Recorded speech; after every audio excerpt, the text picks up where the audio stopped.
নমস্কার। লক্ষ্মী ঝাঁপির আজকের পর্বে রিভিউ নিয়ে বাংলা সিরিয়াল সমাচার তোমাদের সামনে এসে গেছে। তো আজকের পর্বে রিভিউতে যেটা আমরা দেখতে পাচ্ছি যে দীপের মা তো ঝাঁপিকে অনেক উল্টোপাল্টা কথাবার্তা বলছে ওর শ্বশুরমশাইয়ের সামনে। তো শ্বশুরমশাই বলছে যে ঝাঁপি চাইলেই কিন্তু ও কলকাতাতে তো ব্যাংকটা বানালোই, চাইলেও একাই আসতে পারতো, আমাদেরকে কিন্তু ওর প্রয়োজন ছিল না, কিন্তু আমাদের ওকে প্রয়োজন ছিল। তুমি তো ওইখানে সবসময় দ্বীপের স্মৃতি এদিক ওদিক তুমি নাকি থাকতে পারছিলে না, তো ওই অবস্থায় তো আমাদের সবাইকে ওখানে রাখতেই পারতো, কিন্তু ও কী করেছে, আমাদেরকে একা ছাড়েনি, ও আমাদেরকে ওর সঙ্গে নিয়ে এসেছে, এখানে বাড়ি বানিয়েছে, আমাদেরকে রাজার হালে রেখেছে। তাহলে আর কি চাইছো তুমি? এটা মনে রেখো যে তোমার দুঃখ ভাগ করে নেওয়ার জন্য কিন্তু আমি আছি, কিন্তু ওই মেয়েটার দুঃখ ভাগ করে নেওয়ার জন্য কিন্তু ওর পাশে কেউ নেই, আমরাও নেই, এই কথাটা ভেবে বলো। তো তবুও দীপের মা বলছে তোমরা সে যাই বলো, ওই মেয়েই সব কিছু শেষ করেছে, এইভাবে উল্টোপাল্টা কথাবার্তা বলছে। ওদিকে দেখা যাচ্ছে যে ঝাঁপি ব্যাংকে কাজ করছে, ওর যথারীতি কর্মচারীরাও সবাই মিলে কাজ করছে। আর ওখানে তখন একজন লোক এসছে কোনো একটা জন্য, মানে কোনো একটা অফিস থেকে, যার আসার কথাই ছিল লোনের ব্যাপারে। তো ঝাঁপিকে গিয়ে আর কি খবর দেওয়া হয়, তো ঝাঁপি বলছে আচ্ছা উনি চলে এসেছেন, ঠিক আছে, তো ওনাকে পাঠিয়ে দাও। দেখা যাচ্ছে যে ঝাঁপিদের কোম্পানি ওনাদের জন্য 50 কোটি টাকা লোনের ব্যবস্থা করেছে, মানে ঝাঁপিদের ব্যাংক এখন সেই জায়গাতেই পৌঁছে গেছে যে ওরা 50 কোটি টাকা লোন দিচ্ছে। তো সেই লোনটা ওনার স্যাংশন হয়ে গেছে, সেটাই একটা আনন্দের খবর। তখন ওই লোকটাকে বলে আর সমস্ত পেপারস রেডি করে ভদ্রলোককে ওখান থেকে দিয়ে পাঠিয়ে দেয়। তো এবার সেই ভদ্রলোক চলে যাওয়ার পর সেই আরেকটি মেয়ে যে কর্মচারী ওখানে কাজ করে বলছে যে আজকে ঝাঁপিদি সত্যি তোমার ব্যাংক কোথা থেকে কোথায় পৌঁছে গেছে, আজকে এত বড় একটা ডিল সাইন করলো, মানে 50 কোটি টাকা লোন অফার করলো। তো ঝাঁপি বলছে সত্যি কোথা থেকে কোথায় পৌঁছে গেছে, এক সময় আমি 1000 টাকা 2000 টাকা 3000 টাকা দিয়ে ব্যবসাটা শুরু করেছিলাম, আজকে সেটা কত দূরে গিয়ে পৌঁছেছে। তো সেই মেয়েটি বলছে যে সমস্ত মেয়েদের জন্য তুমি একটা ইন্সপিরেশন, আমাদের মতো কত মেয়েদেরকে তুমি কাজ দিয়েছো এখানে। দেখা যাচ্ছে যে ঝাঁপি যে সমস্ত মেয়েদেরকে ওই গ্রামের যে মহিলারা ছিল যাদেরকে কাজ দিয়েছিল ওদের পুরো গেটআপই চেঞ্জ হয়ে গেছে। সেই মেয়েটি বলছে যে যাদের একসময় নুন আনতে পান্তা ফুরোতো, মানে দিনের খাওয়াই জুটতো না, এখন তারা ঘর ভাড়া নিয়ে আছে কলকাতার মতো জায়গায়। ঝাঁপি বলছে না না, তোমাদের সাপোর্ট না হলে তো কিছুই হতো না, তোমরা আমার পরিবার। আর আরেকজন যে আমার সবচেয়ে বড় সাপোর্টার ছিল তোমাদের দাদা, সেই এখন আমার কাছে নেই, তাই বলছে আর কাঁদছে। তো এবার সেই মেয়েটিও বলছে তুমি এত ভাবছো কেন, তুমি তো বলো দাদাভাই একদিন ঠিক ফিরবে, তাহলে তুমি এত কষ্ট পেও না, দাদাভাই ঠিক ফিরবে, তাই বলছে। আর ওইখানে আরেকজন আসে, সেই ওই গ্রামের থেকে যেই সমস্ত মহিলারা এসেছিলো, বলছে দিদি তুমি এত বড় একটা ডিল সাইন করলে তো তুমি আমাদের খাওয়াবে না, বলে নিশ্চয়ই, চলো কী খাবে, এই বলে ঝাঁপি বাইরে এবার সবাইকে বলছে। এবার তো ঝাঁপি বাইরে এসে বলে যে একটা অ্যানাউন্সমেন্ট আছে যে এই 9 বছরে প্রথমবার এই লক্ষ্মী ঝাঁপি ব্যাংক 50 কোটি টাকার লোন স্যাংশন করেছে, তো এই জন্য একটা পার্টি হবে। তো পারমিতা দিকে বলে যে যাও তুমি গিয়ে কেকের ব্যবস্থা করো। তো সবই হচ্ছে, মনে মনে শুধু দীপকেও মিস করছে যে সবাই আছে কিন্তু শুধু তুমি নেই।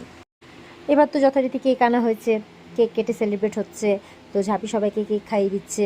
ইতিমধ্যে সেই লোকটি আবার আসে যে লোকটির সাথে মানে লোন স্যাংশন হয়েছে আর কি। তো ঝাঁপিরে বলছে এ কি আপনি এখানে? তো বলছে হ্যাঁ একটু কথা ছিল। বলে কী কথা বলুন, কোনো কি সমস্যা হয়েছে? বলে না, মানে সে বলতে পারছে না, খুব খারাপ লাগছে আর কি। বলছে যে এই লোনটা আমরা নিতে পারবো না। বলে কেন, কী হয়েছে হঠাৎ করে? ঝাঁপিরা তো সবাই অবাক। তো বলছে যে আমি জানি না আসলে আমাদের স্যার আসলে আপনাদের ব্যাংক থেকে লোনটা নিতে চাইছেন না, উনি সই করতে গিয়ে ব্যাংকের নাম দেখে আর করলেন না। তো ঝাঁপি তো অবাক হয়, অদ্ভুত তো। তো বলে হ্যাঁ, তো বলছে ঋষভ বলছে এরকম আবার হয় নাকি, টেপার্স দেওয়া হয়ে গেছে, সব কিছু রেডি হয়ে গেছে, এরকম হয় নাকি, ক্যান্সেল করা যায় নাকি লাস্ট মোমেন্টে? তো বলছে যে দেখুন আমি কিচ্ছু জানি না, আমি কোনো এক্সপ্লেনেশনও দিতে পারবো না, কারণ স্যার কিচ্ছু বলছে না, আমি নিজেও বুঝতে পারছি না উনি কেন এমনটা করছেন, তাই আমি কিছু বলতে পারবো না আপনাদেরকে। ঋষভ তো রেগে গেছে, চলুন আপনি এক্ষুনি আপনার স্যারের সাথে কথা বলবো, এরকম ব্যাপার হয় নাকি? বলে স্যার ফাইন দিতেও রাজি আপনাকে, কিন্তু আমাদের কিছু করার নেই। ঝাঁপি বলছে দাঁড়া ঋষভ, তুই যাবি না, ব্যাংকটা যখন আমার, দায়ও আমার, আমি যাব। বলে তবুও আমি গেলে ভালো হতো না? বলে না। এই বলে ঝাঁপি চলে যায় ব্যাংকে। তো এবার উনি যথারীতি নিয়ে পৌঁছেছেন আর দেখিয়ে দেন যে ওই যে ওটা আমাদের স্যারের রুম। তো এবার ঝাঁপি রুমের বাইরে দাঁড়িয়ে আছে, তখন একটা গলার আওয়াজ শুনতে পায়, যে আওয়াজটা একদম দ্বীপের মতো আওয়াজ, আর ওনার নাম হচ্ছে উৎসব রায়চৌধুরী। তো একদম দ্বীপের গলার মতো আওয়াজ। তো পরিষ্কার মানে সে ফোনে কথা বলছে, এই জন্য মেয়েদের দায়িত্ব দিতে হয় না, এইরকম ঠিক না, সব কিছু দেখে শুনে কাজ করে, এইসব কাজের ব্যাপারে আলোচনা করছে আর কি। তো এবার ঝাঁপি না রুমের মধ্যে ঢুকেছে, আর তখন সেই উৎসব, তো সে পেছনে ঘুরে মানে চেয়ারে বসে উল্টো দিকে ঘুরে ফোনে কথা বলছে। ঝাঁপির তো একদম গলার আওয়াজটা চেনা চেনা লাগছে, আর গলার আওয়াজটা একদম দ্বীপের মতো। তখন ঝাঁপি দাঁড়িয়েছে, তো বলছে যে স্যার। বলে কে? পেছন ঘুরে কথা বলছে কিন্তু। বলছে যে আমি ঝাঁপি, লক্ষ্মী ঝাঁপি ব্যাংকের এমডি। তো বলছে যে কি দরকার, মনে মনে বলছে ঝাঁপি অদ্ভুত তো, এ কি পেছন ঘুরেই কথা বলবে নাকি সব কথা। তখন বলছে স্যার আসলে আপনি আমাদের ব্যাংকের সাথে ডিলটা মানে ক্যান্সেল করে দিয়েছেন। তখন ফট করে ঘুরেছে, আর ঝাঁপি তো দেখে অবাক, যেটা এ তো আর কেউ নয়, এ দ্বীপ। তো বলছে যে কি বলতে চাইছেন আপনি, মানে পুরো অ্যাটিটিউড নিয়ে একদম কথাবার্তা বলছে। হ্যাঁ, তো ঝাঁপি তো দেখতেই থেকে গেছে একদম হাঁ হয়ে একদম। আর দ্বীপের সাথে কাটানো সমস্ত মুহূর্তগুলোর কথা মনে পড়ছে, লাস্ট মুহূর্তটার কথা মনে পড়ছে যখন বলেছিল যে ইয়ে করবে, মনের কথা বলবে, সব কিছু একদম ভাবছে। মানে হাত পা কেঁপে যাচ্ছে ঝাঁপি, চোখে জল, একদম চোখটা আর সরছে না, একদম হাঁ হয়ে তাকিয়ে আছে যে ও কী দেখছে চোখের সামনে, মানে এত দিন পর, এত বছর পর। আর তো কি করে কি সম্ভব, মানে ও তো জানে যে বেঁচে আছে সব কিছু, কিন্তু এরকমভাবে অন্য নামে অন্যভাবে ও মানে অ্যাডজাস্ট কিছু ভাবতে পারছে না। তো তখন দীপ বলছে, মানে দীপের মতো দেখতে উৎসব, যাই হোক এখন তো উৎসবই নাম। তো বলছে যে কি আপনার কি কিছু হয়েছে, শরীর খারাপ করছে, আপনি বসুন, জল দেবো, এভাবে বলছে। তখন বলছে যে তুমি, বলে কি বলছেন আপনি বিড়বিড় করে, আমি কিছু বুঝতে পারছি না। তখন ঝাঁপি বলছে তুমি আমাকে চিনতে পারছো না, আমি ঝাঁপি। তো বলছে কি বলে যাচ্ছেন এসব, আমি কিছু বুঝতে পারছি না আপনার কথা। বলে আমি ঝাঁপি, তোমার স্ত্রী। বলে হোয়াট ননসেন্স, মানে একদম অ্যাটিটিউড নিয়ে একদম অবাক হয়ে এরকমভাবে একটু কড়া ভাষা একদম ঝাঁপিকে বলছে। দীপ বলছে যে আর ইউ ক্রেজি, স্ত্রী মানেটা কি শুরু করেছেন এখানটাতে। তখন দ্রোণা বলে একজনকে ডাকছে, একটি মেয়ে আসে। তো বলছে যে এই কী করে ভেতরে ঢুকলো, তুমি কোথায় ছিলে তখন। বলছে না আমি ফোনে কথা বলছিলাম, উনি তো কি লোনের ব্যাপারে কথা বলতে এসেছিলেন। বলে উনি রুমে এসে দাবি করছেন যে উনি আমার স্ত্রী। বলে হোয়াট, সেই মেয়েটা বলছে। বলে ও আপনি কি এইভাবেই নিজের ব্যবসা ট্যাবসা দাঁড় করিয়েছেন নাকি, মানে নিজের ডিলটাকে এখন ক্যান্সেল ডিলটাকে এখন আপনি রাজি করানোর জন্য, মানে সেটাকে ঠিক করার জন্য আপনি এখন এই ফাঁদ পেতেছেন, এরকম টাইপের কথাবার্তা বলছে। ঝাঁপি কিন্তু অন্য কোনো দিকে আর ধ্যান নেই, ঝাঁপি দ্বীপের দিকে তাকিয়ে আছে। ঝাঁপি না বলে যাচ্ছে কোথাও একটা ভুল হচ্ছে, তুমি একবার আমার কথাটা শোনো। তো আবার দ্বীপ উঠে দাঁড়িয়েছে, চেয়ারে বসে ফোন দেখছিল, যে এনাফ ইজ এনাফ, অনেক হয়েছে। বলছে দ্রোণা তুমি এক্ষুনি এই লেডিকে, মানে ভদ্রমহিলাকে এখান থেকে বের করে দাও, আমি ওনাকে দেখতে চাই না। তখন বলছে প্লিজ তুমি ঠান্ডা হও। দিয়ে ও আবার ঝাঁপির হাত ধরে ঝাঁপিকে বের করছে। ঝাঁপি কিন্তু বারবার করে দ্বীপের দিকে তাকিয়ে আছে, যে শোনো আমার কথাটা শোনো, তুমি আমার কথাটা বিশ্বাস করো, এরকম বলেই যাচ্ছে। এবার যখন ঝাঁপি বাইরে এসছে, তখনও ঝাঁপি বোঝানোর চেষ্টা করছে আমি সত্যি কথা বলছি, বিশ্বাস করুন। তখন ওই মেয়েটা তো ঝাঁপিকে উল্টোপাল্টা কথা শুনেই যাচ্ছে, কিন্তু ঝাঁপির সেই কথা কিন্তু কানে যাচ্ছে না, ঝাঁপি শুধু দ্বীপের কথাই ভেবে যাচ্ছে। এরপরে হট করে ঝাঁপি দৌড়তে দৌড়তে ওখান থেকে চলে যায়। আর মেয়েটি অবাক হয়ে যায়, স্ট্রেঞ্জ কি হচ্ছে এসব, মানে অবাক হয়ে যায় আর কি, যে কী হলো এটা। এদিকে দেখা যাচ্ছে দ্বীপের বাবা ওই বাচ্চা মেয়েটার সাথে খেলতে বসেছে। তো বলছে এই চিটিং করছে, দাবা খেলতে বসছে, তো চেকমেট দিয়ে দিয়েছে। বলছে এই চিটিং করছে, খেলবো না। কাসাই বলছে বাবা তোমাকে হারিয়ে দিল, মানে একে বলছে। ওদিকে দ্বীপের মা পুজো করছে, বলছিস এরা এত আওয়াজ করে না, শান্তিতে পুজোটাও করতে দেয় না। তখন বাচ্চা মেয়েটা বলছে যে তিন্নি বলছে আর কি, যে তুমি সবসময় খ্যাক খ্যাক করো কেন গো, তোমার জন্মের পর তোমার মুখে কি কেউ মধু দেয়নি। বলে তবে রে দাঁড়া দেখাচ্ছি মজা। এই বলে দ্বীপের মা পুজো করতে করতে উঠে আসে, এসে বলছে এই বেশি পাকা পাকা কথা একদম থাপড়ে, মানে একটা চর মারবো। তখন কাসাই বলছে মা এসব তুমি কি বলছো।